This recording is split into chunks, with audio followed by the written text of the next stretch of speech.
Bonjour à tous et à toutes. Ce matin, j'ai encore un grand plaisir de vous retrouver sur TV Chandelier, la chaîne qui répand la vie de lumière. Toujours dans le cadre de notre méditation matinale, nous abordons le troisième thème intitulé « La victoire de Jésus-Christ sur la tristesse ». Et pour que nous allions ensemble, je vous invite à ouvrir votre guide à la page 172.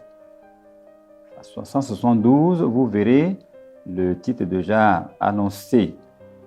Et nous abordons la méditation par un passage tiré de Malachie chapitre 3, versets 14 à 17 qui dit « Vous avez dit, c'est en vain que l'on sert Dieu. Qu'avons-nous à gagner à observer ses préceptes et à marcher avec tristesse à cause de l'Éternel des armées? Maintenant, nous estimons les hautains. Oui, les méchants prospèrent, ils tentent Dieu et ils s'échappent. » Vous savez, bien-aimés, la tristesse est l'état d'affliction de tout homme qui refuse de livrer entièrement sa vie au Seigneur. Sa vie s'exprime par les délires, la dépression morale causée par des événements fâcheux. Vous savez, il y a beaucoup dans notre monde aujourd'hui qui sont victimes de tristesse. Tristesse due à une situation familiale quelconque, tristesse due à un mécontentement, à un échec quelque part, et ce cumul d'échecs entraîne beaucoup de désagréments dans l'esprit humain. Et c'est ce qui s'exprime d'ailleurs par les délits, les dépressions morales, etc., etc. Mais la tristesse aussi assoupit. Et Jésus l'a constaté dans la vie de ses disciples. Si nous lisons Luc chapitre 22, je vais le lire, Luc chapitre 22, verset 45, il est dit, après avoir prié, il se leva et vint vers les disciples qu'il trouva endormis de tristesse. Nous comprenons clairement que la tristesse est la cause même de l'assoupissement, la cause du déséquilibre spirituel. Il est l'expression même de la faiblesse de la chair. Jean 16, verset 22, le dit si bien. Et cette vie, elle nous isole, elle nous sépare de Dieu. Et un chrétien né de nouveau ne doit jamais héberger la tristesse dans son cœur. C'est tout à fait normal parce que la tristesse ne construit rien en nous.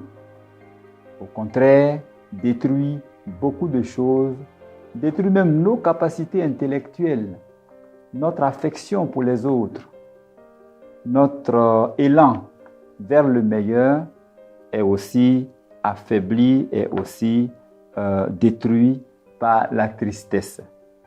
C'est pourquoi un chrétien né de nouveau ne doit jamais héberger la tristesse dans son cœur.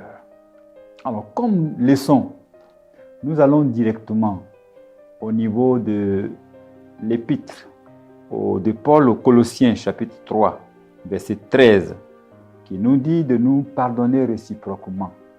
Et si l'un a sujet de se plaindre de l'autre, pardonnez-vous. De la même manière que Christ vous a pardonné, pardonnez-vous vous aussi. Donc, consolons-nous mutuellement pour éviter de créer la tristesse dans la vie de nos prochains. Que le Seigneur nous bénisse. Alors nous allons terminer par la prière. Seigneur notre Dieu, notre Père, merci pour ce que tu nous présentes véritablement, un antidote pour la tristesse. Le cœur d'un véritable enfant de Dieu ne doit pas loger la tristesse. La tristesse étant un ennemi pour notre progrès spirituel, étant un ennemi pour notre réveil spirituel. Aide-nous à pouvoir nous isoler, à pouvoir nous éloigner de la tristesse. Merci Seigneur, au nom de Jésus-Christ. Amen.